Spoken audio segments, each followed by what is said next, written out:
बिस्मिल्लाहिर्रहमानिर्रहीम। अस्सलाम वालेकुम टू एवरीवन। कैसे हैं सब लोग? ठीक हैं? देखिए बेटा, आज हम क्लास 10 फिजिक्स उसके चैप्टर नंबर 12 है और लेक्चर नंबर 17 है।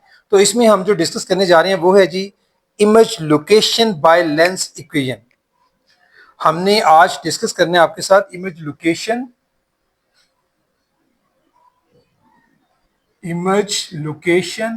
Bye lens equation. देखिए बेटा, मैं जरा इसको भी थोड़ी सी डायग्राम बना के समझाऊंगा, फिर आपको ज्यादा बेहतर समझ आ जाएगी इनमें क्या रिलेशन होता है। इमेज लोकेशन को हम लेंस इक्वेशन से कैसे, देखिए ये हमारे पास अभी हम पीछे काफी दफा डिस्कस कर चुके हैं ये बातें सारी। ये हमारे पास क्या है, ये हमारे पास एक कन्वेक्स लेंस है, ये इसका सेंटर होता है। इसमें अगर हम डॉटेड लगा के उसी तरह से ये सीधी लाइन अगर ड्रॉ करते हैं तो ये प्रिंसिपल एक्सिस है। यहाँ पर मैं सिंपल एक ऑब्जेक्ट यहाँ पे रखते हैं, ठीक है। ये चलें हम ले लेते हैं, ये एफ है, इसी तरह से ये 2f है। इस तरफ से अगर हम लेते हैं तो ये उतने ही डिस्टेंस पर ये f है, तो ये क्या है, ये 2f। सपोज हम किसी एक जगह पर अगर ऑब्जेक्ट को प्लेस करती हैं, ये हमने अगर ऑब्जेक्ट प्लेस किया है तो इस ऑब्जेक्ट से अगर आप देखें तो ये देखें डिफरेंट रेज, थोड़ा सा बड़ा करता हूं ताकि नजर आ जाए। एक ये, और यहां से देखें ये जो ऑब्जेक्ट है आगे कहां से गुजरेगा, ये इस एफ के अंदर से गुजर जाता है। इसी तरह से ये जो सेंटर सी है, सेकेंडरी अगर हम देखें तो वो सीधी सीधी सेंटर सी के अंदर से गुजर जाती है, ठीक है। इसी तरह से अगर हम देखें तो एक और अगर हमारे पास रे जो है वो एफ में से गुजरती है, ये देखें एफ में से गुजरकर यहां से, यानी जिस पॉइंट पर वो यहां पर टच करती है वहां से वो क्या हो जाती है, वो बिल्कुल सीधी हो जाती है, ठीक है। तीनों रेस मिलकर जो हमें यहाँ पर हासिल होता है वो असल में क्या होता है, वो हमें यहाँ पर जो है वो एक ऑब्जेक्ट से इमेज हासिल होता है, ठीक है। अब बताना सिर्फ आपको ये है कि ये आपका ऑब्जेक्ट है, यहां जो बात समझने वाली है, ये आपका इमेज है और ये आपका एफ है। जो यहां से यहां तक का डिस्टेंस क्या है इसका, ये मैं अगर बोलूं ये नीचे खींचकर, तो ये क्या है, एफ है। फोकल लेंथ इसको बोलते हैं। अब ये जो फोकल लेंथ है, और दूसरी बात ये जो ऑब्जेक्ट है, इस ऑब्जेक्ट का यहां से डिस्टेंस, इसको क्या बोलेंगे, इसको पी बोलते हैं। और ये जो आपका इमेज है, यहां से मैं अगर ये लाइन थोड़ी सी यहां पर ड्रॉ कर देता हूं, ये जो डिस्टेंस आपको दिखाई दे रहा है यहां पर इमेज का लेंथ से डिस्टेंस, उसको क्यू बोलते हैं। तो बेटा बेसिकली जो आपकी इक्वेशन बनती है वो असल में रिलेशन होता है किस किस का, वो रिलेशन होता है बिटवीन किस किस के, आपके ऑब्जेक्ट डिस्टेंस के, ऑब्जेक्ट डिस्टेंस और image distance, object distance, image distance, और तीसरी चीज क्या है, हमारे पास फोकल लेंथ, ठीक है। In the presence of focal length, presence of focal length, यानी कि हमारा रिलेशन हुआ P का, ठीक है, Q का और F का। इन तीनों के मिलने से हमारी इक्वेशन जो है वो बनती है। वो ये वही इक्वेशन है, ये वही जो हमने मिरर फॉर्मूला में डिस्कस किया था, यानी 1/f जो है वो is equal to 1/p plus 1/q। ये है जिसको हम लोग लेंस इक्वेशन भी बोलते हैं, मिरर फॉर्मूला बोलते। यहां आपने देख लिया कि इन तीनों का रिलेशन होता है। इन्हीं की मदद से जब हम तीनों को यूज करते हैं तो यूज करके हमारे पास इमेज की जो नेचर होती है आसानी से डिस्कस कर सकते हैं कि इमेज किस टाइप का था, ठीक है, वो कहाँ लोकेट कर रहा था, उसका साइज क्या था, बड़ा था, छोटा था, वर्चुअल था, रियल था। ये सारी चीजें हमें किससे पता चलती हैं, हम लेंस इक्वेशन से आसानी से ये सारा कुछ जो है वो फाइंड आउट कर सकते हैं।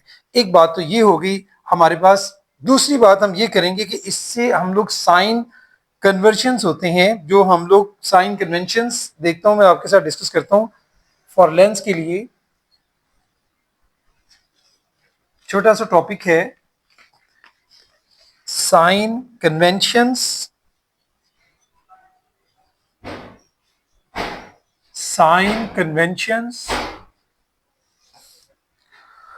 फॉर लेंस, यानी हमारे जो लेंसेज हैं उनके लिए हम जो साइन कन्वेंशंस है वो कैसे यूज करेंगे। अगर मैं फोकल लेंथ की बात करता हूं सबसे पहले, तो फोकल लेंथ में जैसे हमने पीछे भी बात की थी, वैसे ही यहां पर भी वही बात है कि फोकल लेंथ जो एफ होता है वो आपका कब पॉजिटिव होता है, कब नेगेटिव होता है। तो भाई फोकल लेंथ एफ जो है वो पॉजिटिव होता है किस शक्ल में, कि अगर आपका जो लेंस है वो कौन सा होगा, अगर आपका लेंस होगा कन्वेक्स लेंस।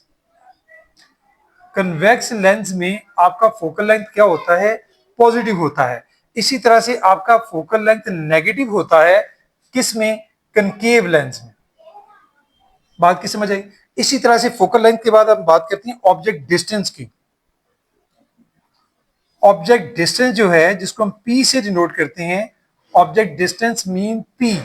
आपका जो पी है वो अगर देखा जाए तो वो कब पॉजिटिव होता है, कब नेगेटिव होता है, वो कन्वेक्स लेंस की शक्ल में अगर हम देखें तो पी जो है वो पॉजिटिव होता है, यानी किस में, कन्वेक्स लेंस में।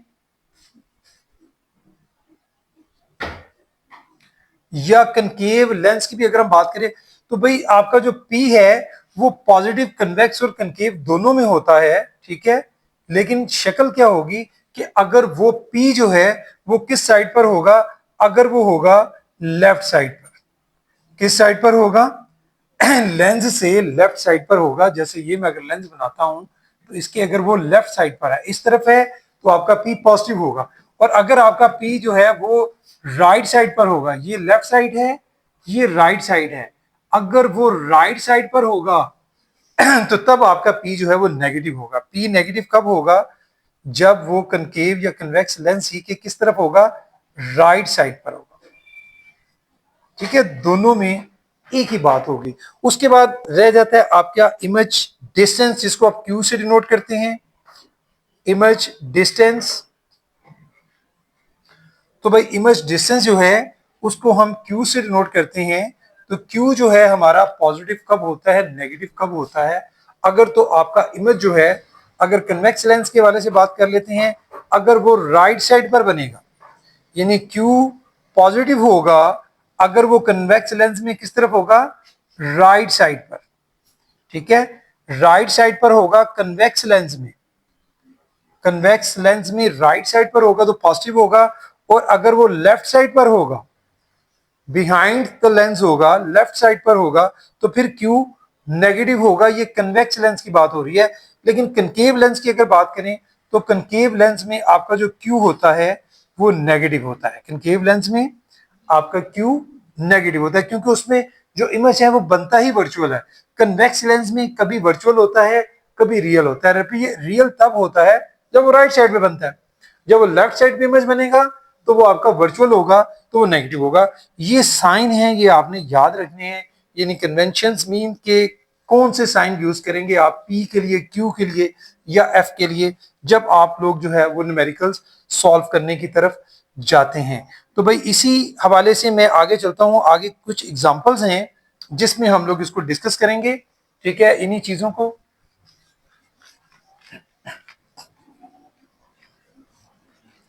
जी एग्जाम्पल है हमारे पास। एग्जाम्पल नंबर है 12.5। एग्जाम्पल नंबर 12.5 है।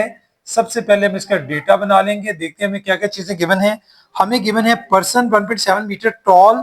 ठीक है, एक पर्सन की हाइट दी गई, यानी ऑब्जेक्ट की हाइट दी हुई है। ठीक है, ऑब्जेक्ट हाइट जो होती है ना, ऑब्जेक्ट हाइट, उसको एच ओ से डिनोट करते हैं। एच ओ से वो कितनी है, 1.7 metre.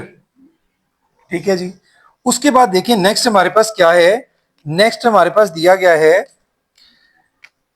Standing 2.5 metre in front of a camera. यानी ऑब्जेक्ट का डिस्टेंस दिया गया है। ऑब्जेक्ट डिस्टेंस, ऑब्जेक्ट डिस्टेंस हमारे पास जो है वो क्या है, P, और वो कितना है, 2.5 मीटर। उसके बाद आगे देखिए हमें क्या गिवन है। कैमरा यूज है convex lens, convex lens use किया जा रहा है। ठीक है जी, हुज फोकल लेंथ। अब कन्वेक्स लेंस में फोकल लेंथ पीछे हमने डिस्कस की थी, वो क्या होगी, पॉजिटिव होगी। ठीक है, तो फोकल लेंथ जो है, फोकल लेंथ यानी एफ, और वो पॉजिटिव है और कितनी है, 0.05। 0.05 मीटर। ठीक है जी। इसके बाद अगर हम थोड़ा सा आगे चलते हैं तो हमने फाइंड आउट क्या करना है, फाइंड द इमेज डिस्टेंस हमने फाइंड आउट करना है। इमेज डिस्टेंस, इमेज डिस्टेंस हमने फाइंड आउट करना है, जिसको क्यू से डिनोट करते हैं, ये हमने फाइंड आउट करना है। ठीक है जी। और and determine whether the image is real और वर्चुअल, और उसकी नेचर फाइंड आउट करनी है कि वो रियल है, वर्चुअल है, किस टाइप का है। दो चीजें आपने फाइंड आउट करनी। सोल्यूशन की तरफ आ जाएं। सोल्यूशन में क्या करेंगे हम लोग, वही बात, वी नो डैट फॉर्मूला जो हमने पीछे भी लगाया था, मैंने आपको समझाया, 1/f is equal to 1/p plus 1/q। इसमें आपने वैल्यूज पुट करनी है, लेकिन हमने देखें फाइंड आउट क्या करना है, क्यू फाइंड आउट करना है। क्यू को यहीं रहने दें, 1/p को उठा के इस तरफ ले आए तो हमारे पास क्या बन जाएगा, 1/f, ये 1 ये इस तरफ आकर माइनस हो जाएगा, minus 1/p is equal to 1/q। इसमें आप वैल्यूज पुट कर देते हैं बाय पुटिंग वैल्यूज। f की वैल्यू कितनी है, 0.05, यानी 1/0.05 माइनस 1/p। p की वैल्यू कितनी है, 2.5। ठीक है जी, इज इक्वल टू 1/q। हमने q फाइंड आउट करना है यहां से। तो देखें जी क्या करेंगे, आप सिंपली 1 को 0.1 को डिवाइड करेंगे 0.05 के साथ, आंसर आता है जी 20। उसमें से माइनस करेंगे फिर, लेकिन पहले डिवाइड कर लें, 1 में से 1 को डिवाइड करेंगे 2.5 पर, तो हमारे पास आंसर आता है 0.4। ये इक्वल है 1/q की। मैं जरा इस साइड पे ले जाता हूं इसको। देखिए 20 में से 0.4 को माइनस कर दें, 20 माइनस 0.4, तो आंसर क्या आता है 19.6। 19.6 जो है वो किसकी वैल्यू है, 1/q की। लेकिन फाइंड आउट आपने क्या करना है, q करना है। q को इधर ले जाएं, 19.6 को इसके नीचे ले जाएं, यानी आपके पास q इक्वल आ जाएगा 1 डिवाइडेड बाय 19.6। तो q की वैल्यू देखें क्या आती है जी, जब आप 1 को डिवाइड करते हैं 19.6 से, तो हमारे पास जो आंसर आता है वो आता है 0.05। यहां लिख दें जी, q इज इक्वल टू 0.05, और यूनिट क्या था, इसके साथ मीटर था। ये मैंने आपको बेटे बात समझाई हुई है, चाहे यूनिट को साल लगा के करते जाएं, ठीक है, तब भी ठीक होता है, या अगर नहीं लगाते तो कम से कम एंड पे आपने लाजमी यूनिट लगाना होता है। ये क्यू की वैल्यू। अब नेचर इसकी क्या है भाई, नेचर आप खुद बता सकते हैं। कन्वेक्स लेंस था, फोकल लेंथ पॉजिटिव, तो हमारी नेचर जो है वो क्या होगा, हमारा इमेज जो है वो क्या है, नेचर के लिहाज से वो रियल होगा, इमेज रियल है। ये थी भाई हमारी एग्जांपल नंबर 12.5। एक और एग्जांपल हम डिस्कस करेंगे, और ये आज का लास्ट जो है वो एग्जांपल होगी 12.6। जी एग्जांपल नंबर है 12.6।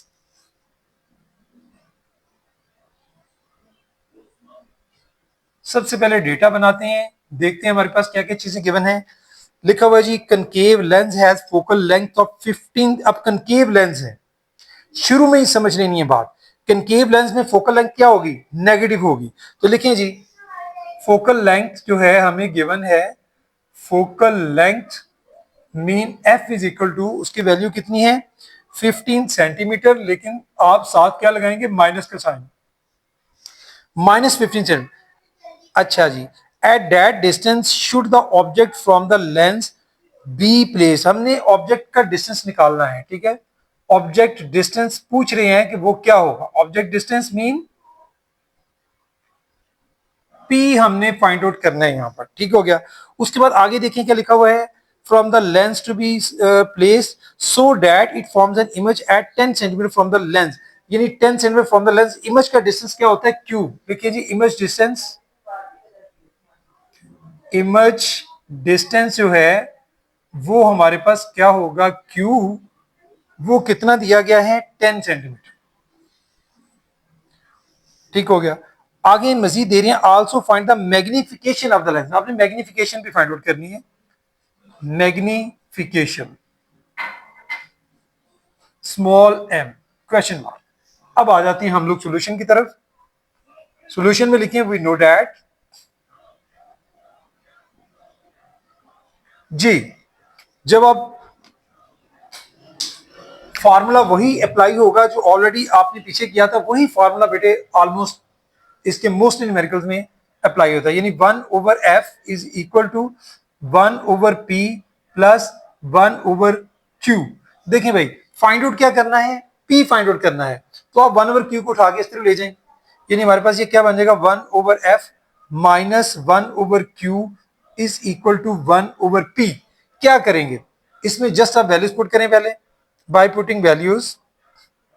देखें जी f की वैल्यू कितनी है -15, देखें 1 divided bye -15 minus 1/q, q की वैल्यू कितनी है 10। हाँ जी यहां पर आए, देखिए मैंने आपको क्या बताया था, अगर कनकेव लेंस होता है तो आपका q भी क्या होता है नेगेटिव, तो आप क्या लगाएंगे यहां भी माइनस का साइन -10 से।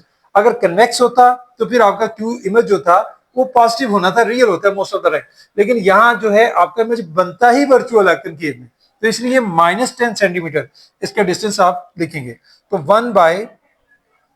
1/-10, ठीक है जी, is equal to 1 divided by p। आगे क्या करेंगे, देखें पहले इसको थोड़ा सा आप लोग जो है वो देखेंगे, ये माइनस ऊपर चला जाएगा, ये आ जाएगा -1/15 और ये माइनस माइनस प्लस हो जाएगा plus 1/10 is equal to 1 divided by p। आगे क्या करेंगे 10 और 15, मैं यहां इस साइड पे करता हूं ताकि आपको ऊपर जरा बेहतर नजर आएगा। देखिए 10 और 15 का एलसीएम ले लेना है, कुछ क्वेश्चंस आप डिवाइड करके भी कर सकते हैं, वैसे वैसे भी हो सकता है कैलकुलेटर में, पॉइंट में चला जाएगा आप इसको सॉल्व कर लेंगे, लेकिन अगर फ्रैक्शन में हो और उसका एलसीएम लेकर करना आसान हो तो एलसीएम में करना। 15 और 10 का एलसीएम क्या होता है 30 होता है, तो देखें जी हम यहां लिखेंगे 30, नीचे लिखेंगे। अब 15 के साथ अगर आप 30 को डिवाइड करते हो तो आंसर क्या आता है 2। 2 को आप न्यूमरेटर से मल्टीप्लाई करेंगे तो -2 आएगा। उसके बाद आगे देखें प्लस 10 के साथ करेंगे डिवाइड 30 को तो 3 आएगा, डिनोमिनेटर से डिवाइड करते हैं और न्यूमरेटर से मल्टीप्लाई करते हैं आंसर को। 10 3 ज़र 30, 3 को 1 से, तो यहां पर आ गया 3, ठीक है 3 1 ज़र 3, ये सारा इक्वल है 1/p के। 3 में से 2 माइनस करें तो 1/30 is equal to 1 divided by p। इसका आप रेसिप्रोकल ले लें, सॉरी इसका आप क्रॉस मल्टीप्लाई कर लें, यानी p को इसके साथ और 30 को इसके, यानी क्रॉस मल्टीप्लाई कर लें, यहां पर क्रॉस मल्टीप्लाइड, ठीक है जी। जब आप इसको क्रॉस मल्टीप्लाई करते हैं तो p मल्टीप्लाई बाय 1 p हो जाएगा और 30 मल्टीप्लाई बाय 1 क्या आंसर होगा 30, यानी 30 सेंटीमीटर आपके पास p की वैल्यू आएगी। पीछे आपके पास रहेगी है मैग्निफिकेशन, तो मैग्निफिकेशन का भाई फॉर्मूला होता है q डिवाइडेड बाय p, तो यहां आप लिखेंगे 9 m, यानी magnification is equal to q divided by p। इसमें भी आप वैल्यूज पुट करेंगे, q की वैल्यू कितनी है भाई, q की वैल्यू हमारे पास कितनी है 10, p की वैल्यू अभी निकाली 30। आप सोच रहे होंगे कि मैंने 10 के साथ माइनस का साइन क्यों नहीं लिया। याद रखें कि जो मैग्निफिकेशन होती है जब आप फाइंड आउट कर रहे होते हैं वहां पर आपने माइनस यानी नेगेटिव साइन जो है उसको इग्नोर कर देना है, वो नहीं लगाएंगे। तो 10 को इसमें डिवाइड करेंगे तो m हमारे पास वैल्यू आ रही है 0 0 से कट जाएगा 1/3, यानी यहां से मैग्निफिकेशन जो है वो भी हमने हासिल कर ली। और यहां आप देख सकते हैं कि 1/3 जो है वो मैग्निफिकेशन शो हो रही है आपकी इमेज की। तो भाई बेटा ये फिर से रिपीट करूंगा वही बात कि जितने भी न्यूमेरिकल्स होते हैं चाहे वो एग्जांपल्स की शक्ल में हो, इनको बेटे अपने हाथों से प्रैक्टिस जरूरी है, करेंगे तो आप इसको बेहतर तरीके से मजीद अंडरस्टैंड कर सकते हैं। तो बेटा आज के लिए इतना ही, थैंक यू वेरी मच, अस्सलाम वालेकुम।